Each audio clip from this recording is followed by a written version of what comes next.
Well, ladies and gentlemen, dear participants, and particularly our speaker today, Dr. Sadegh Dorri Nogoorani from Tarbiyat Modaris University, and all the other participants. I say Assalamu alaikum to you and good afternoon, good evening, wherever you may be. As you know, our uh, today's seminar webinar is about, of course, this is part of the series of lectures on mathematics and ECO Science Foundation, together with the uh, Society for Mathematics Associations of Iran, began this activity um, over a year ago, and we have a long series. We'll hear from the speaker, and I'll introduce the speaker in a moment. But let me introduce myself, particularly for those who may not know me. I am Manzoor Hussain Sumro, Professor Manzoor Hussain Sumro, currently serving as an advisor to ECO Science Foundation. But I had the privilege and honor being the founder president of ECO Science Foundation from since its inception in 2011 and functioning since 2013. I had been its president till August 2022. And this is my pleasure to moderate the today's webinar representing ECO Science Foundation and the Union of Iranian Societies of Mathematical Sciences. This marks our ninth lecture in the series, as I mentioned, for popularizing mathematics and science. And as a member of the executive committee of a joint partnership between EcoSF and UISMS, I welcome you all. And for those who might be joining for the first time, let me also briefly introduce what ECO Science Foundation is. Actually, ECO stands for Economic Cooperation Organization, and ECO Science Foundation is a specialized agency of the main Economic Cooperation Organization, which has a secretariat in Tehran. This is an intergovernmental entity with the 10 member states, which include Afghanistan, Azerbaijan, Iran, Kazakhstan, Kyrgyzstan, Pakistan, Tajikistan, Turkey, Turkmenistan, and Uzbekistan. And the mandate of the foundation is to promote science, technology, and innovation amongst the ECU member countries, and also have a linkage with the countries and entities beyond the region. Well, I think as a normal, before we actually begin the lecture, the uh, quick request I would like to make is to keep your microphones muted throughout the session. And if you have any questions, please share them in the chat box, and my colleague will, then address those, and your question can be asked.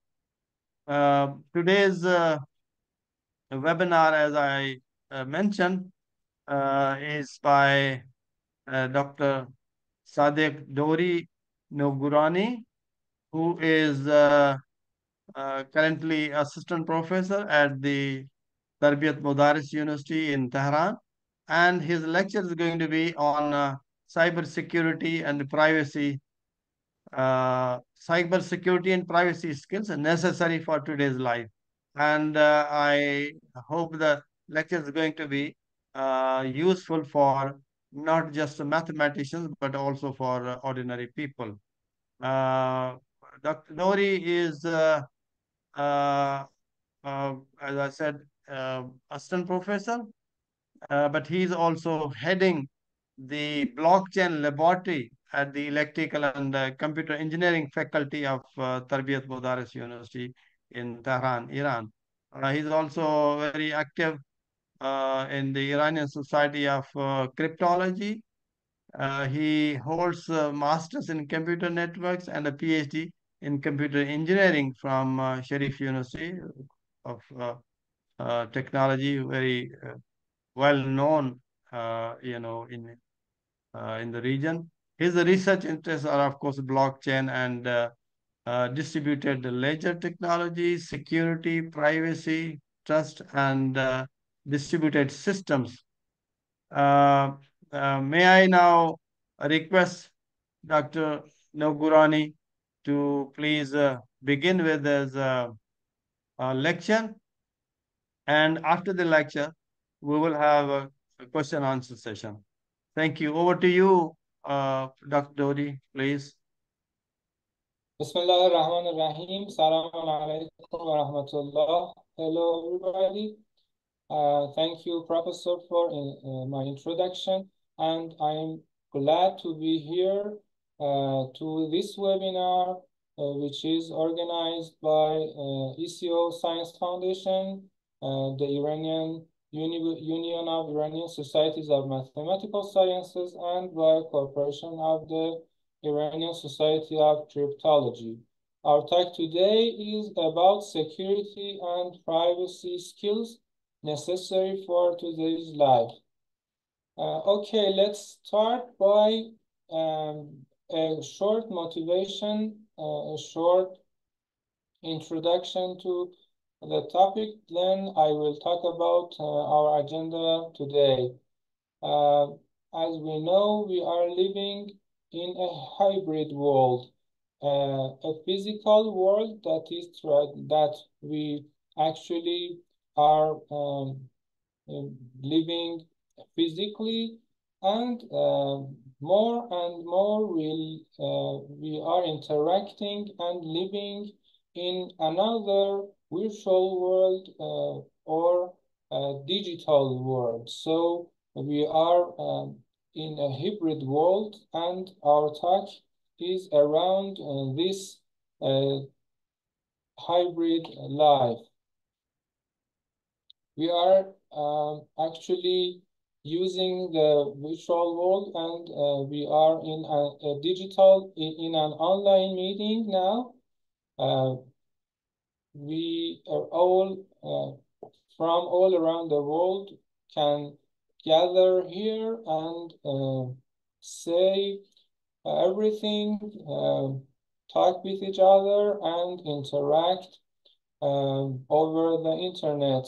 This is different from the traditional way of holding meetings, which people should travel around and gather in one physical position to have the meeting.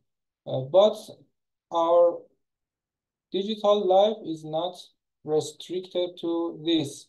We perform many critical things online. For example, many banks are, the online banking is the hot trend in today's banking.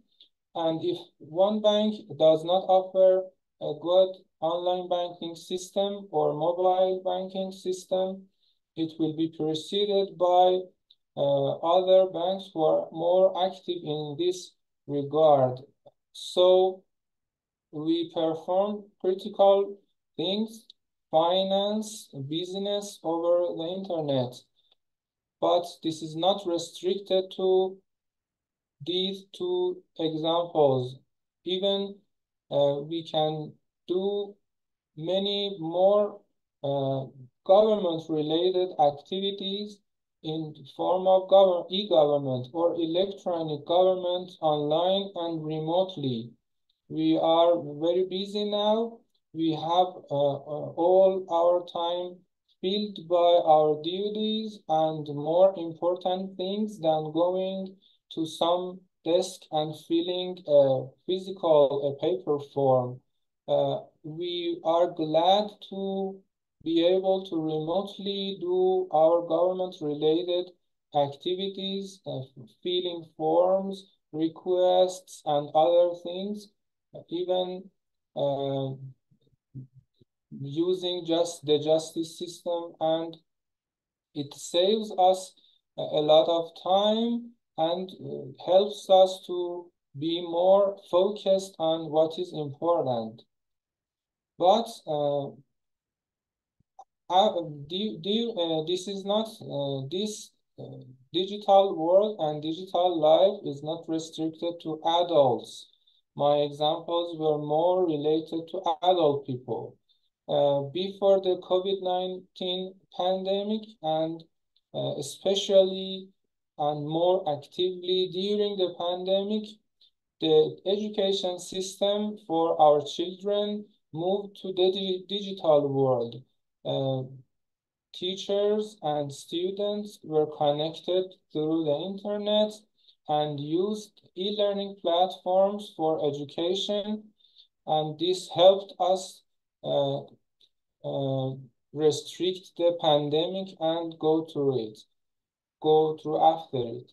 But after the pandemic, this change was not reversed, and actually our children are actively using more and more the digital platforms, e-learning platforms, and we give our children tablets, mobile phones, and other sort of devices that are connected to the internet and to online platforms for their education. And when this happens, we see that we should educate them how to use this technology effectively and safely. Actually, our children are internet native or digital native. They are different from us, from people in my age.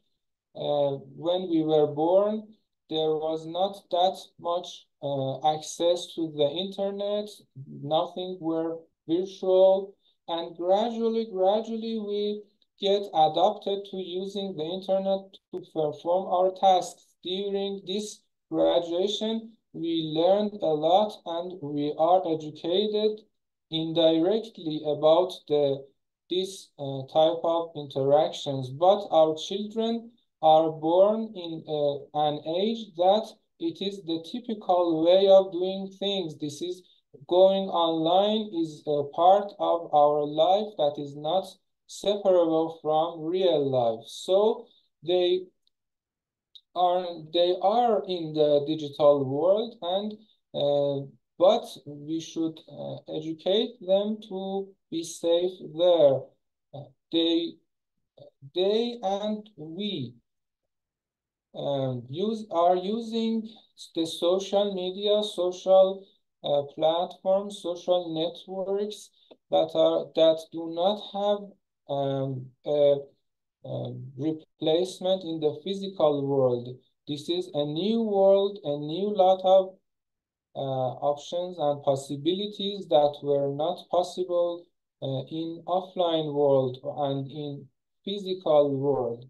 When our children go online, when we go online, we think that we are sitting in our room, we are sitting in a protected area and feel safe to share things online, but we are not aware, we are not and we do not notice that our activity in the online world is under the eyes of many people. And if we do things online that you can see that even entertainment, video watching, video on demand, music online, and gaming online are part of our lives. And when we interact in these systems, we should use this technology effectively and safely. Okay, after this introduction, I am going to talk about teaching digital citizenship skills and what we should know when we are using this technology and what we should teach our children, our people in our nation about being online effectively. But one of the most concerning things in the digital world, in the digital life is security, our security and privacy. Um, we will focus on the third part of my talk on this topic, on the topic of security and privacy skills. And after that, in the conclusion of my talk, I will be talking and I raise questions about how we can implement this teaching in our societies. Because as we see, this type of education is a trend in European and the United States countries. But we should not forget to implement this type of important education in our societies. The first thing I should mention is a concise definition, informal definition of digital citizenship. Digital citizenship is whatever we talked about it, is the responsible use of technology to learn, create, and participate. Technology, we mean digital technology, the internet, the web, the other things that we talked about it. So if we want to use this technology responsibly, effectively, safely, we should be educated for this. This topic is a hot topic, even in the European and other countries, so that the European Union has called the 2025 year, the year 2025, the European Year of Digital Citizenship Education. So this is a very very recent topic to look at and a very important topic for us to consider. But what happens in the digital world? Actually, the final result is sometimes not very difficult from what happens, what bad things would happen in the physical world. We have a similarity in some of the consequences of our activities that are harmful to us between the digital world and the physical world.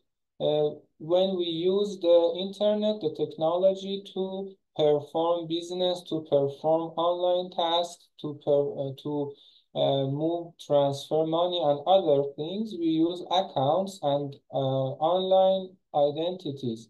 If an attacker can grab our login and password, login username and password, would misuse this information and do whatever on behalf of us and violate our intentions and make harm to us. Another thing is, which is very easier to do in the virtual world, is making fake identities. Many people have profiles online. They say whatever they want to be recorded online about them, and they have made a personality different from their physical personality. So when we interact with people online, we see their face in the way they want, but it may be different from what they actually are. And in the worst case, they may have stolen the identity of other people, and pretend to be other people we know or we trust, so they misuse us and make harm to us. Another thing is when we go online, when we play online, when we post things in the online sites, we forget what the effect of our interactions to other people. We may freely say something in a comment, and this may be very disappointing, very unkind to other people. But because we are not face to face to them, because we are not eye to eye, we are not aware, we do not notice, we do not think about these consequences. And but uh, all of these things show us that when we live in the digital world, in our digital lives, things are different than our physical lives. Another and the last but not least thing is that we should know that when we interact online, we are under surveillance, we are tracked by different parties, and if we share something that we later want to remove, its effects might be not readily um,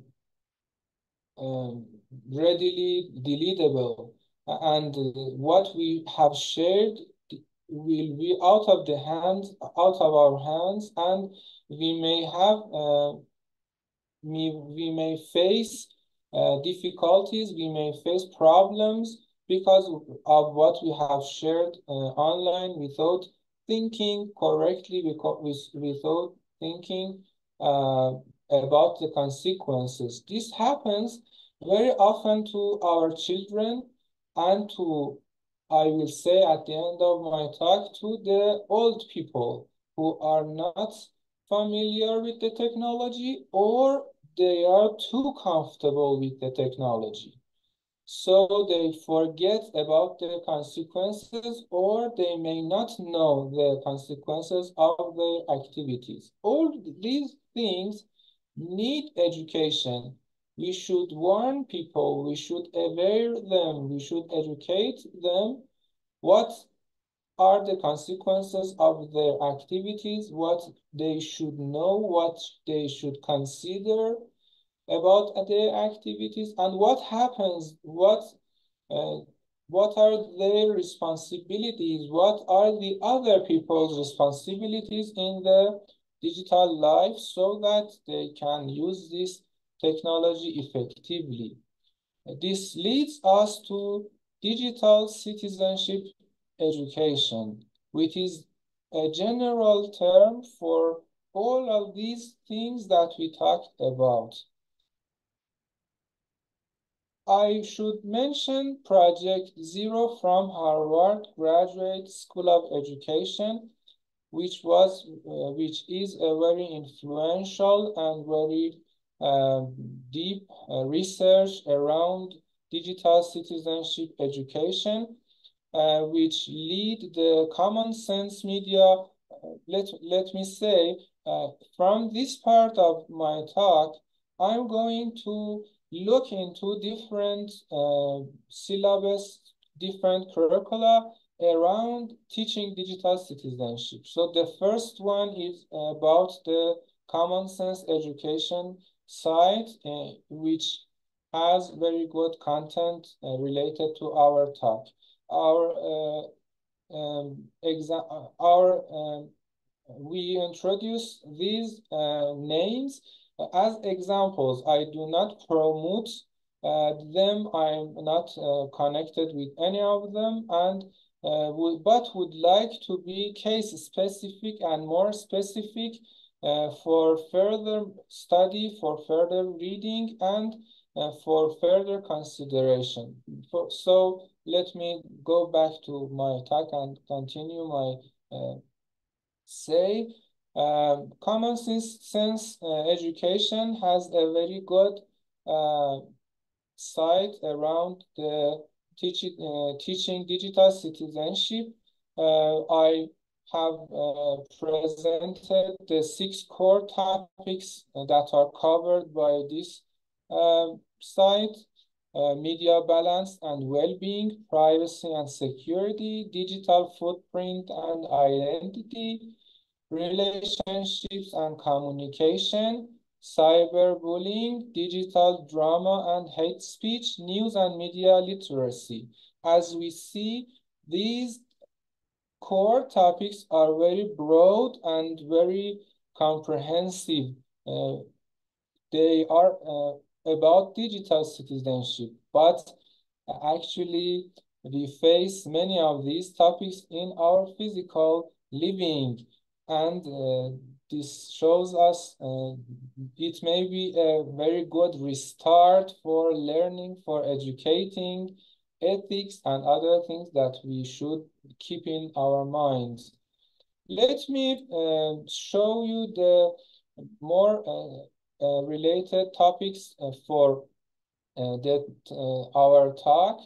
I have selected the security and privacy related topics in this set of core topics on the right side of the slide, and you can see what are the topics.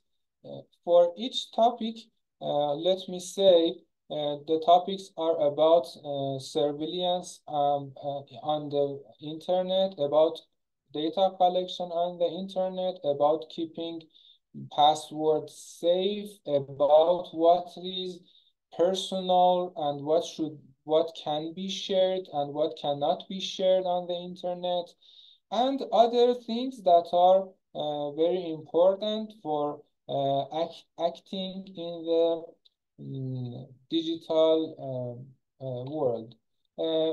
These type of topics are very focused on the youth from kindergarten to 12th grade.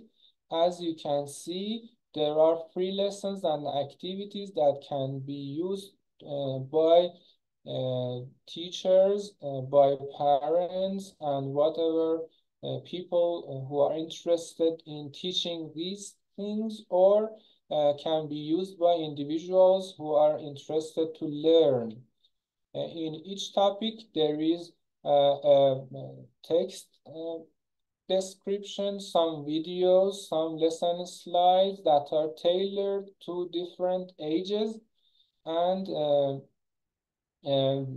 this, according to the site, this type of lessons are used by millions of people in many schools to upgrade and to enhance the abilities, the skills of children in the school about digital citizenship in general. Another effort has been made by the Council of Europe.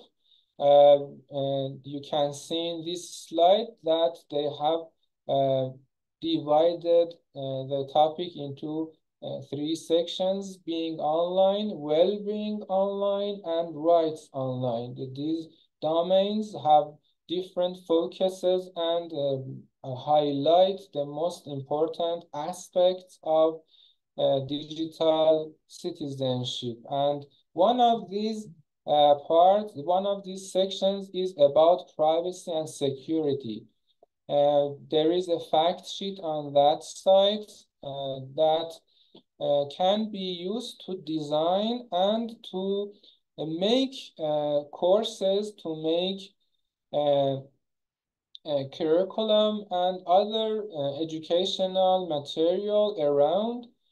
This fact sheet has 4 sections: ethical considerations, ideas for classroom work, good practice, and further information. As you can see, for example, in the ideas for classroom work, the students can be encouraged to Google search for their names and see what is online about them.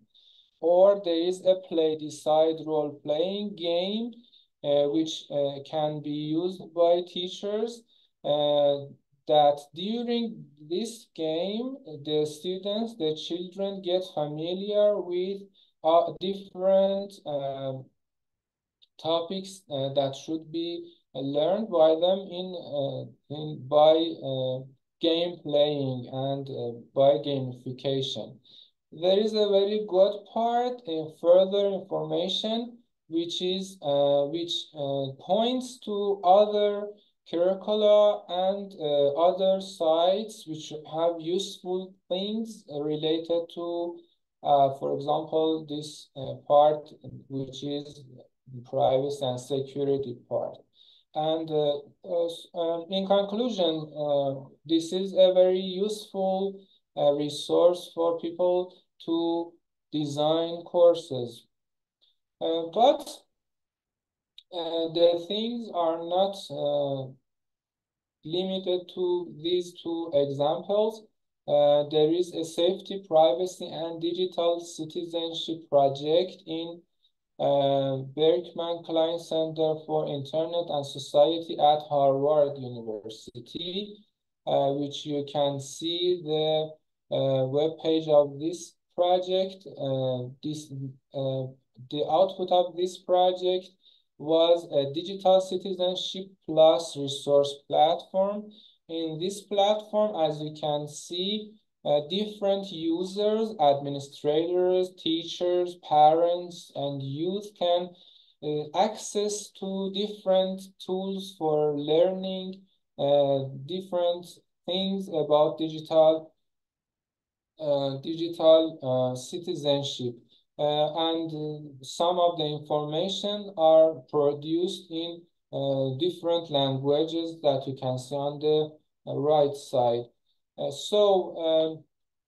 If we look at the most related areas to our topic, the security part and privacy part, we can see specific things. For example, in the privacy and reputation module, we can see that these type of topics: building and protecting your online presence, online identity, digital reputation, online presence, and different pages that I'm not going to repeat them. Passwords, cybersecurity, phishing and spam, safety, privacy, and digital citizenship. As you can see, each of these topics is colored by usually more than two colors. Each of these colors are mentioning the relationship of this topic to other areas. For example, you can see the passwords part is related to 5 areas, and it shows that security and privacy is not in isolation. The skills related to security and privacy is not in isolation with other abilities, other skills which are necessary for a good living in the digital world. Let me show the other part. Okay, I finished this part and with the privacy related areas.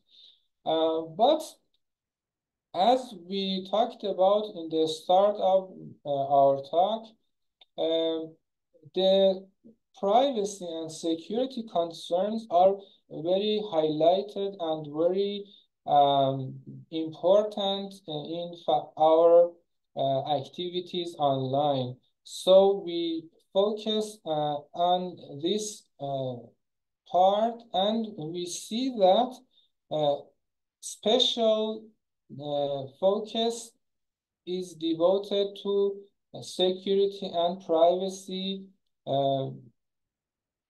besides other skills and areas in digital citizenship. As my first example, we can see the Cybersecurity and Infrastructure Security Agency of the United States, which has a page, Cybersecurity for K-12 education, K-12 kindergarten to 12th grade. And they mention on the pages of this site that for K-12 students, cyber incidents are so prevalent that on average, it is very important. There is more than one incident per school day. It is very important uh, and shows why the Homeland Security Department of the United States has focused on K-12.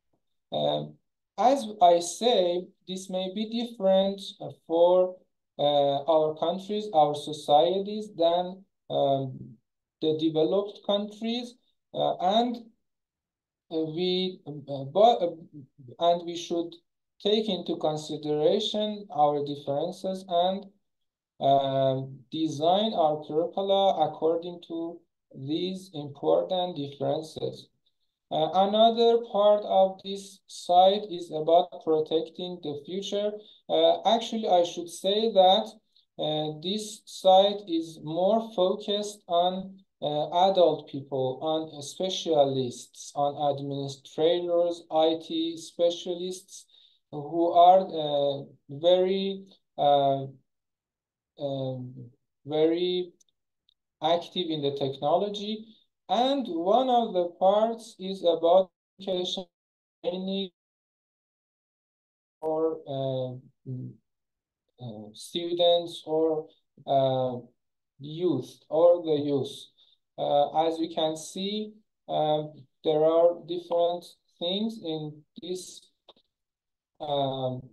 site. One of the sections is the sixth section, create a training and awareness campaign at all levels, which has a link to another site, cyber.org site, which has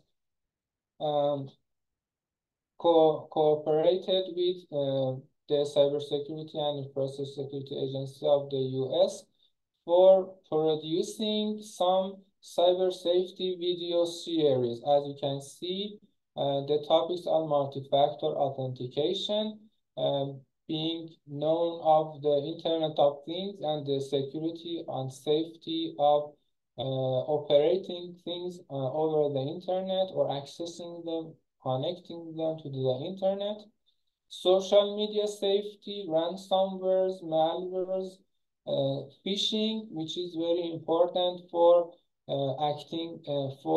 filling forms and keeping accounts safe online, making strong passwords, and two of the topics which are more interesting for me are the last two parts: online gaming safety and video call safety, which is very important for our children and for us too.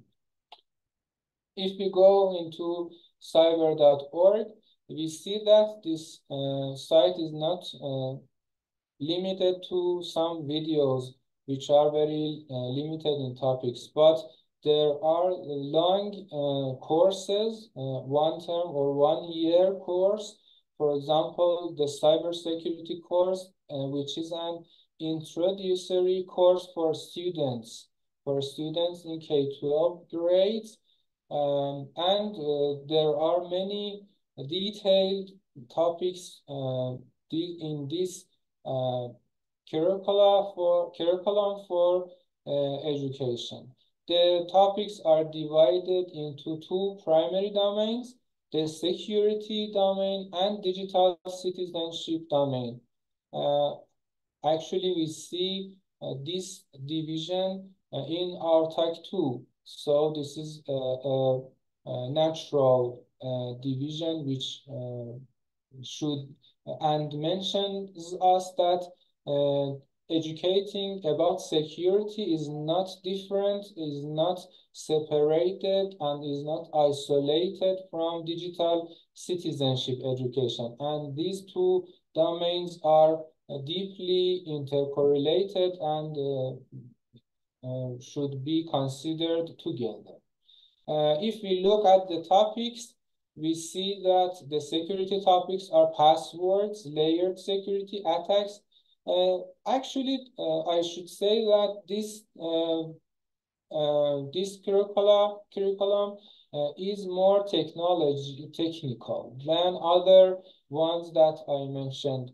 As you can see, these topics are more similar to the topics we teach in universities for near graduate students in computer science, in computer engineering, and master's students, for example. So they are more high level than more difficult and more technical than the topics we talked about earlier. And if we look at the digital citizenship part, we see the motivations of people online about PII, personally identifiable information, which is very important to know, which can help us decide which is private and should not be shared online, about user agreements and intellectual property and rules, laws, and regulations.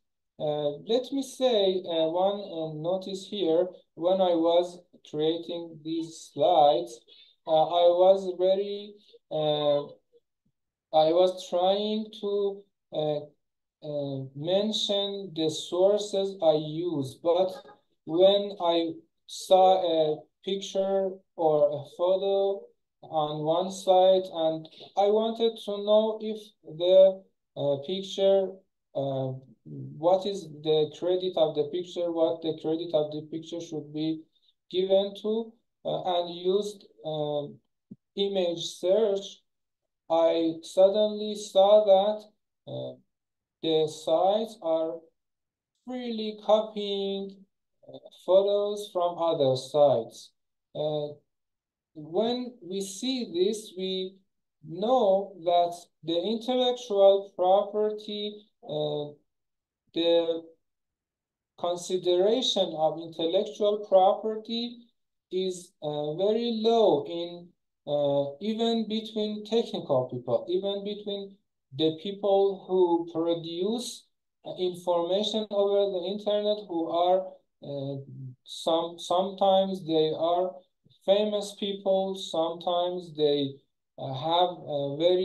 they have sites with many visitors, but they are not obeying and are not respecting intellectual property rights. If we put this type of education in our schools, in our children, for our children, it will raise them in this way. It will raise them so that they are more ethical people with respect to IP and other things that are expected from people who behave in a good fashion online. Okay, let's go through our topic. Okay, after this around 40 minutes of talk, I would like to conclude my talk and mention what we can do after that we have known the content I talked about. In fact, I want to mention some considerations for implementation in our societies, ECO countries, and other countries. First of all, I should say that if we want to have a complete plan, we should consider four angles that are important to this effort. First of all, we should have the consideration of our governments, our um, um, high-level people that force that they should make laws and other things to support the activities around digital citizenship, being online safe and other things. When we look at the efforts I talked about, we see that the initiative, the funding, the support was in many cases from the government. And without the support of the government, it would be very difficult to make a systematic and all over wide plan and implementation. The other thing is the institutions, the companies, schools, and universities, graduate schools that are educating people. We should include, we should foresee the topics I talked about in the curricula of these companies, these institutions, so that when people interact with these institutions, they get the education and they are naturally exposed to whatever I said before. And in the third angle, we should not forget about the role of families, because if there is not the support of the families, individuals are not um, obeying, are not implementing the whatever they have educated in the university, in the school, or whatever else they have received education related to cybersecurity and privacy and other things. They do not implement it without the support of families. And why I say we should not forget about the four angels, because if we only focus on individuals, maybe the individuals are not exposed in a sufficient manner, are not do not have access easy access to needed resources and other things. So the first topic, the first thing that I should mention about implementation in our societies is that we should consider the different stakeholders, the different angels of and roles involved in this activity. Another thing that I think which is missing from whatever I researched and I presented here was the education of old people. We talked about the children. We said that they are digital native.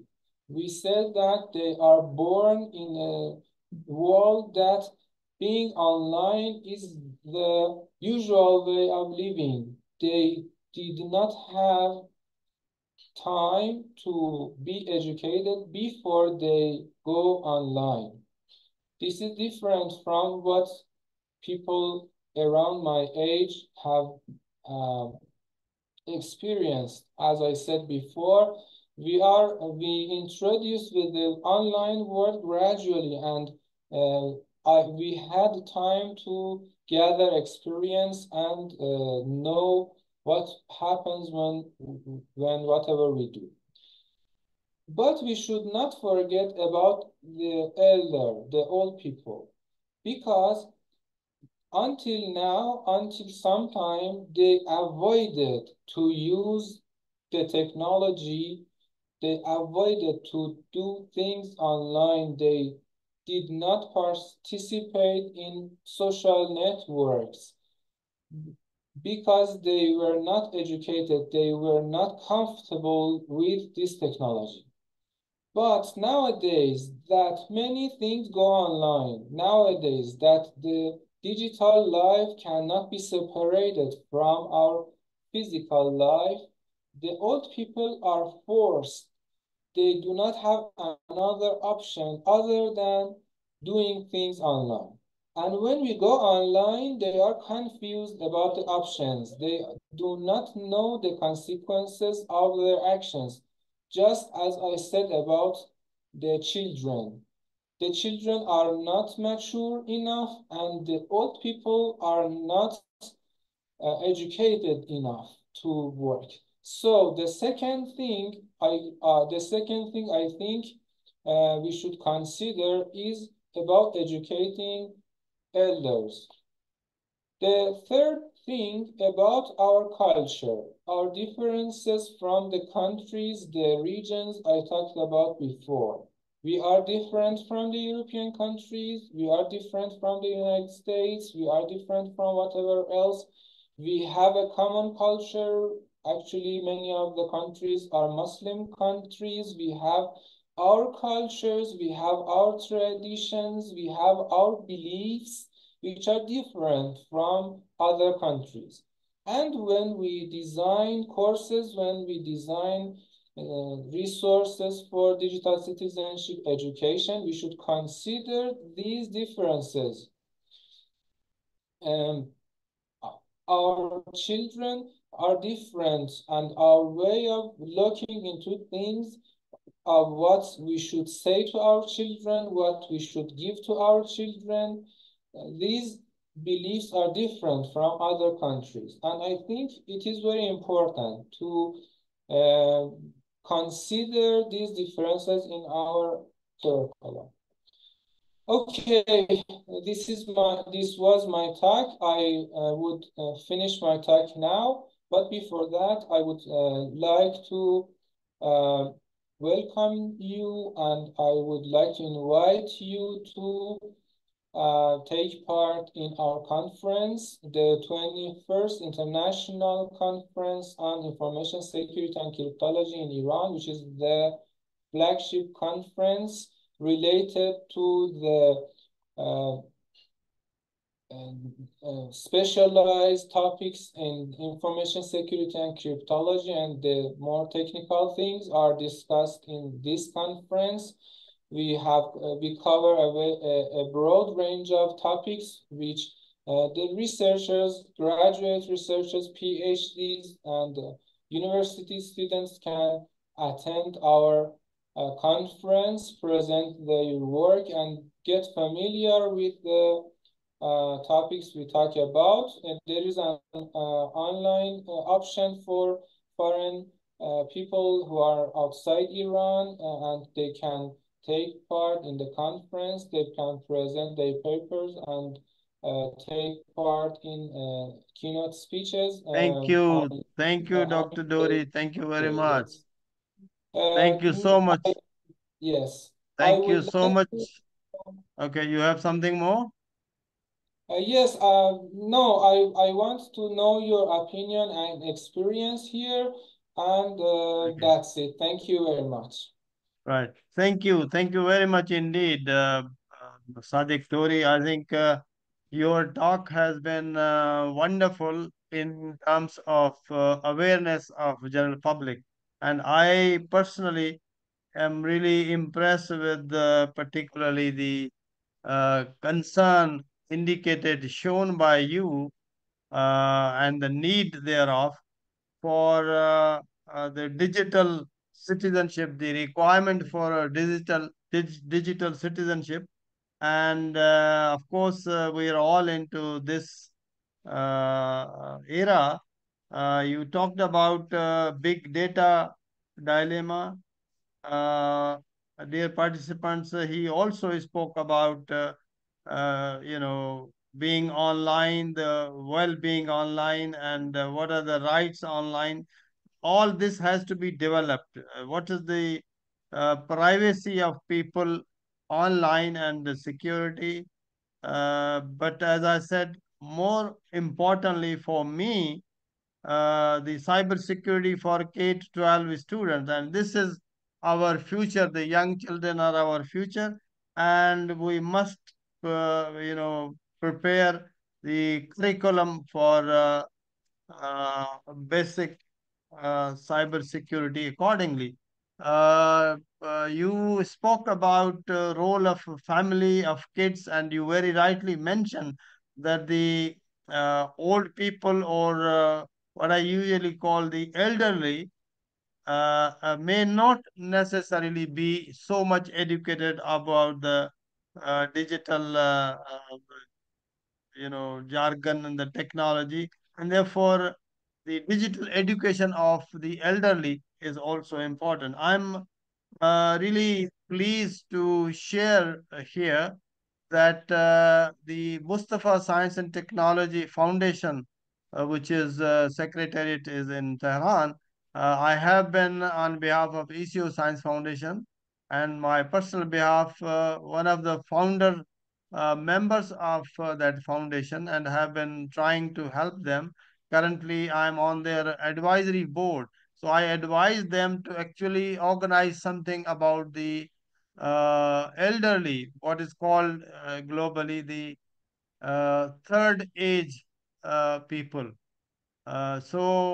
I'm happy that now they are organizing together with the Comstech initially a workshop on how to develop the education for the elderly. Although there is an international global association, and French professor from Toulouse University is its president. So that will go on. But I think this is wonderful that you highlight this, and this brings me really to open the lecture for questions. And Bilal, can you uh, bring to fore the questions that have already been asked? Okay, one of the questions that I see from the chat box is by Ali Rijali, my friend Dr. Ali Rijali, and he says, what is the role of teachers and systems of education in this regard, and how can we prepare the teachers to do their responsibilities in this regard? Well, I think half of the question, the first part, because I have personally been involved in a global forum, and I still continue for teaching of teachers in different science and technology. So I think the role of teachers is absolutely essential, very important. The systems of education and how to prepare teachers. Dr. Dorri, I leave this for you to elaborate, please. Okay, I should say I agree with what you said, and I think the most important thing for the teachers is that on one hand they should be familiar with these things, and on the other hand they should know how to educate the children at different ages with different understandings, mm, with different interests about the topics. For example, if we want to educate a 2-year-old child, it would be very different from a 12-year-old child, because for their beliefs, um, the things they consider are very different. So the teachers should know in what aspect they should enter and what they should say, the topics that should be covered in education. Actually, most of my talk was focused on this regard, so I do not add more. Thank you. Well, thank you. I would like to add to this that the curriculum development traditionally has been that particular discipline, experts of a particular discipline have been developing the curriculum of that subject. But I think now we are in an era where people call this fourth industrial revolution, but I think this is absolutely a digital revolution. It's nothing else but the fourth industrial revolution is the digital revolution. And the all the disciplines require multidisciplinary experts to be engaged in developing the curriculum. And I think the same applies to developing or reviewing the education systems. And it's not that one thing can be done in silos. It really is all interlinked and needs to be taken care of by engaging experts from different disciplines. And because the digital technologies are overarching, they are involved in everything. Therefore, the um experts of digitization should also be involved in curriculum development at all levels, I say, and also in different systems probably required.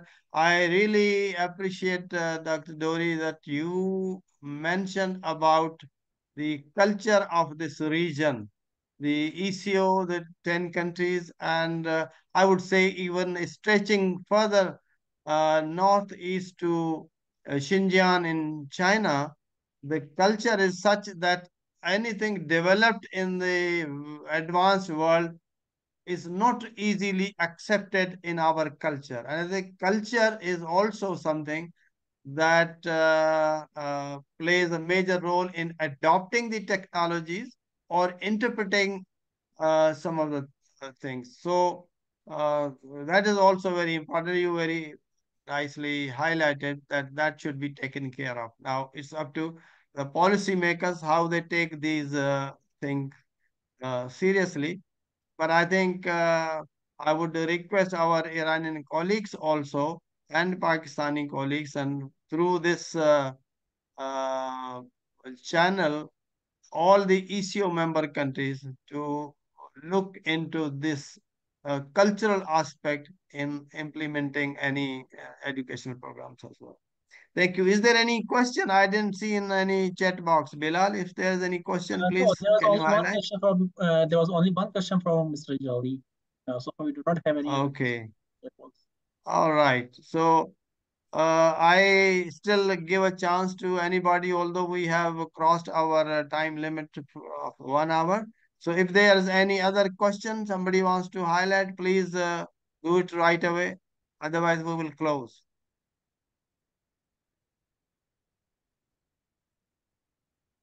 Raise your hand if anyone wants to say anything. Otherwise, I would like to request Dr. Ali Rijali, who has been coordinating on the Iranian side, if he wants to have a say a word. Dr. Ali Rijali, please. Hello, and I just want to Yeah. thank you. Do you hear me? Yes, yes, we can hear you well. Yes, yes. Yeah, I just want to thank you, Professor Somaro, for coordinating this talk, and I would also thank Dr. Sadegh Dorri for his well-informed talk. Thank you very much, everybody, and hope to see you for the next webinar. Thank you, Dr. Ali Rijali. And this brings me to close today's webinar. And on behalf of ECU Science Foundation and UISMS, I extend my heartfelt gratitude to Dr. Sadegh Dorri. Sadegh, you really made me very happy because you highlight some of the issues that are at the core of futuristic thinking, particularly when you talk about K to 12 and the cultural aspect. So this has been a thought-provoking and insightful lecture. I want to thank all the participants for their active uh, engagement, although not so active because not many people ask questions. And I think we need to circulate this vigorously on both sides from the UISMS as well as ECOSF so that more and more people can participate these webinars. We look forward to hosting more sessions, bringing learned scholars from ECO member countries to promote and popularize mathematics and science among our colleagues, students, but the community at large. So I thank you all very much and Khuda Hafiz, Assalamu alaikum, and Allah bye nigahdan. bye. Thank you very much. Goodbye. Thank you so much. Thank you.